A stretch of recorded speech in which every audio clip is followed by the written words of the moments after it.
دفتر خارجہ کی ترجمان ایمبیسڈر ممتاز زہرا بلوچ صاحبہ کو بہت شکریہ اسپیشلی ہمارے اسٹوڈیو تشریف لانے کا.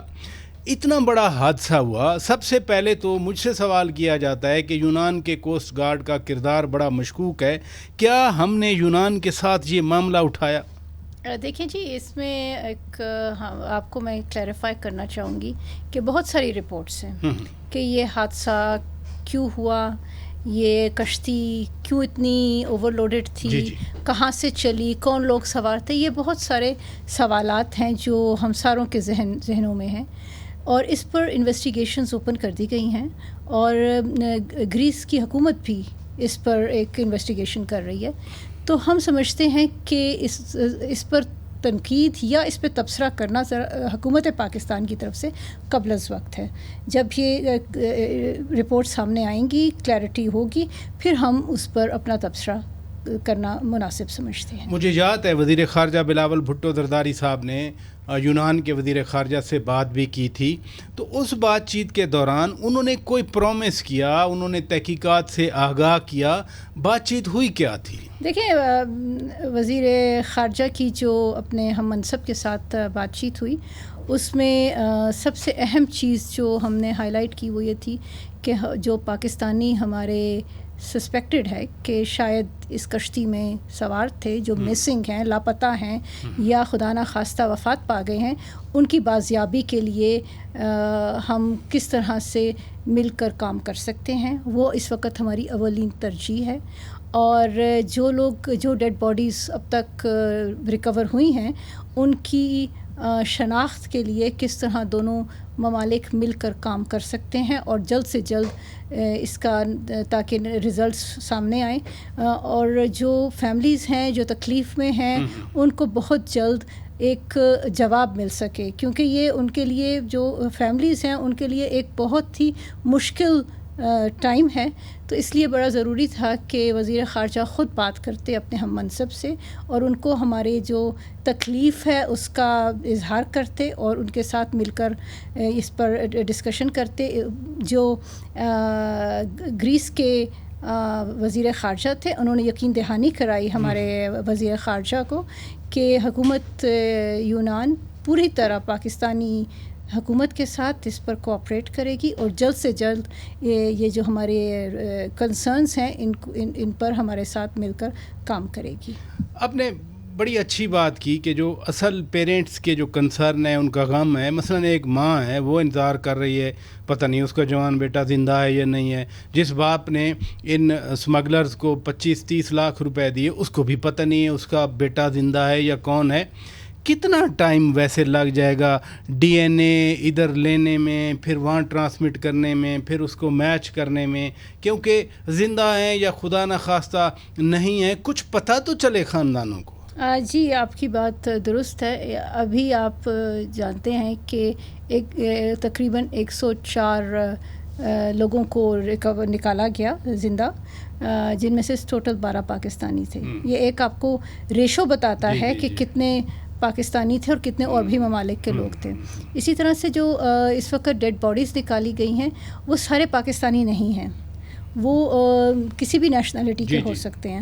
تو اس لیے ہمیں یہ بھی جاننا چاہیے کہ جب یہ شناخت ہو جائے گی تو ہمیں نہیں معلوم کہ ان میں سے کتنے پاکستانی ہیں اور کتنے پاکستانی نہیں ہیں. یہ جو 12 پاکستانی زندہ بچے, ایک تو وہ گریس حکام یونانی حکومت کے ابھی تک ان کے سب پاس ہیں, لیکن پاکستانی سفارت خانے کے حکام بھی ان 12 زندہ بچنے والے پاکستانیوں سے ملے. یہ معلوم کیا ان سے کہ کل کتنے پاکستانی تھے اس کشتی میں؟ دیکھیں جی, ان سے بات چیت ہوئی ہے.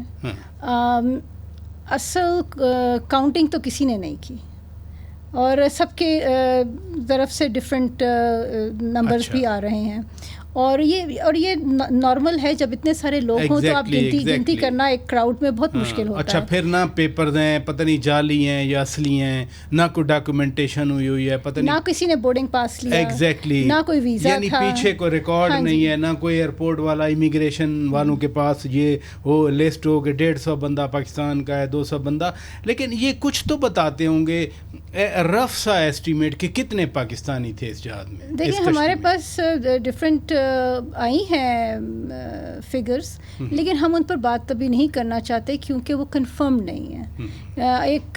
ایک فردی بیان ہے اور لوگوں کا ایک ایسٹیمیٹ ہے، تخمینہ ہے کہ کتنے. اگر محتاط تخمینہ، آپ ظاہر ہے مختلف فگرز کا کوئی نہ کوئی ایک ایوریج تو بنتا ہوگا، کتنا ایک محتاط تخمینہ کتنے پاکستانی تھے؟ دیکھیں میں آپ کے ساتھ یہ اس وقت نہ شیئر کروں تو بہتر ہے، کیونکہ یہ ایک غیر ذمہ دار اسٹیٹمنٹ ہوگی، کیونکہ ہمیں حقیقتاً ہمیں ایگزیکٹ فگرز کا نہیں پتہ.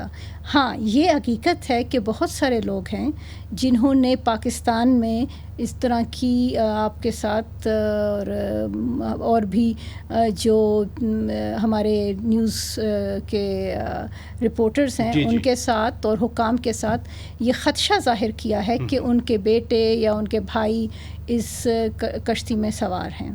اور یہ ایک تخمینہ ہے، یہ ایک اندازہ ہے، کیونکہ ان لوگوں کا کوئی کانٹیکٹ نہیں تھا ان کے ساتھ. کچھ لوگوں کا کانٹیکٹ تھا، کچھ کا نہیں تھا.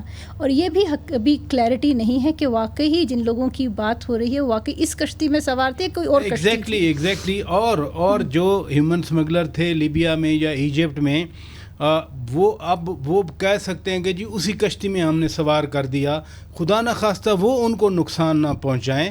تو مصر کی حکومت، ایجپٹ کی گورنمنٹ یا لیبیا کی گورنمنٹ، جو بھی اسٹرکچر ہے، اتھارٹی ہے، ان کے ساتھ بھی کوئی حکومت پاکستان نے ٹیک اپ کیا ہے ٹو اسرٹن کہ کتنے لوگ نکلے تھے، یا ابھی کہیں ان کے پاس ڈیٹینشن میں تو نہیں ہیں لوگ ابھی پاکستانی؟ جی بالکل، ہم کنسرنڈ حکام کے ساتھ ہیں، رابطے میں ہیں. لیکن آپ بھی جانتے ہیں کہ لیبیا میں ایک بڑی کمپلیکس سچویشن ہے. وہاں پر بنغازی جہاں سے یہ کشتی چلی تھی وہاں پر ایک ڈفرینٹ سیٹ اپ ہے، اور ہماری ایمبیسی ٹرپلی میں ہے.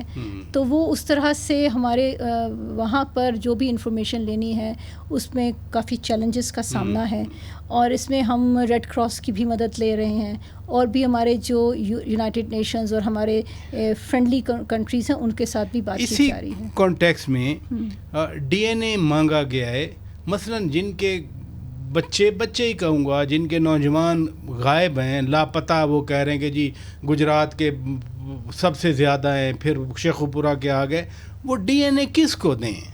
جی وہ ڈی این اے کے لیے باقاعدہ ٹیمیں بن گئی ہیں، کئی لوگوں کے سیمپلز لے لیے گئے ہیں. اور یہ گھر گھر جا کے لے رہے ہیں، یعنی نہیں، وہ سینٹرز بنائے گئے ہیں.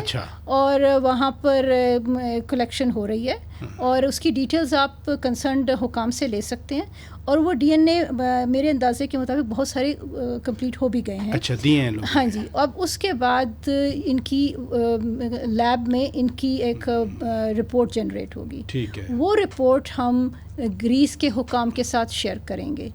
گریس یعنی D N A sample share کریں گے تاکہ ادھر میچ ہو جائے، یا وہ سیمپل لے کے وہ رپورٹ آپ کے ساتھ؟ یہ جو رپورٹ ہماری یہاں جنریٹ ہوگی وہ ہم شیئر کریں گے گریک حکام کے ساتھ. گریک حکام نے جو ڈیڈ باڈیز ہیں ان کا D N A sample already اکٹھا کر لیا ہے. اچھا. تو ان رپورٹس کو ان کے ساتھ میچ کیا جائے گا، اور پھر دیکھا جائے گا کہ واقعی ان میں کوئی پاکستانی ہے کہ نہیں، اور خدا نہ خواستہ اگر کوئی ہے تو پھر اس کے بعد، کیونکہ بڑا ہیوج نمبر آیا نا پہلے دن، 300 سے اوپر، یہاں میڈیا پہ بھی چلا کہ پاکستانی جو ہے وہ جان بحق ہوئے. لیکن جب تک کنفرمیشن نہیں ہے، میں خود اس فگر کو کوٹ کرتے ہوئے میں خود گھبرا رہا ہوں، خدا نہ کرے ایسا ہو. 2 اور پاکستانی آپ 2 میں ٹائٹن میں وہ پاکستانی ہیں، by all mean they are Pakistani citizen. پیسے دے کر 7 کروڑ اور پھر 7.5 کروڑ 15 کروڑ روپے، باپ بیٹا ہیں، وہ 48 سال کا باپ ہے، 19 سال کا اس کا بیٹا ہے. میں داؤد فیملی کے 2 گھر کے افراد کی بات کر رہا ہوں. ان کے حوالے بھی کہیں حوالے سے حکومت پاکستان نے کہیں چیک کیا ہے وہ کس حال میں ہے جو آپ 2 نیچے گئی ہوئی ہے؟ دیکھیں یہ دونوں بہت ڈفرینٹ ڈفرینٹ ہیں. ایگزیکٹلی یہ ٹورسٹ جی ایگزیکٹلی وہ کانٹیکسٹ از کلیئر. تو اس میں یہ ہے کہ ہم لوگوں کو ہمارے جو دونوں ممالک میں کینیڈا میں اور امریکہ میں جو ہمارے مشنز ہیں وہ اس کو فالو کر رہے ہیں، اور ہمیں بہت کانفیڈنس ہے کہ جو لا انفورسمنٹ ایجنسیز ہیں یونائٹڈ اسٹیٹس میں اور کینیڈا میں یہ اس کو صحیح طریقے سے فالو کریں گی اور اس کا ایک اچھا نتیجہ آئے گا. بہت شکریہ ممتاز زہرا بلوچ صاحبہ، ترجمان دفتر خارجہ کی. یونان کے حوالے سے خاص طور پر کشتی حادثے میں جو پاکستانی جاں بحق ہوئے، کچھ زندہ ہیں، اور میں تو دعا کرتا ہوں کہ جو فگر پہلے دن آیا تھا کہ اتنے پاکستانی جاں بحق ہوئے ہیں، خدا کرے وہ نہ ہوں. ان کا شکریہ ادا کرتے ہیں اور اللہ تعالیٰ سے دعا کرتے ہیں. ناظرین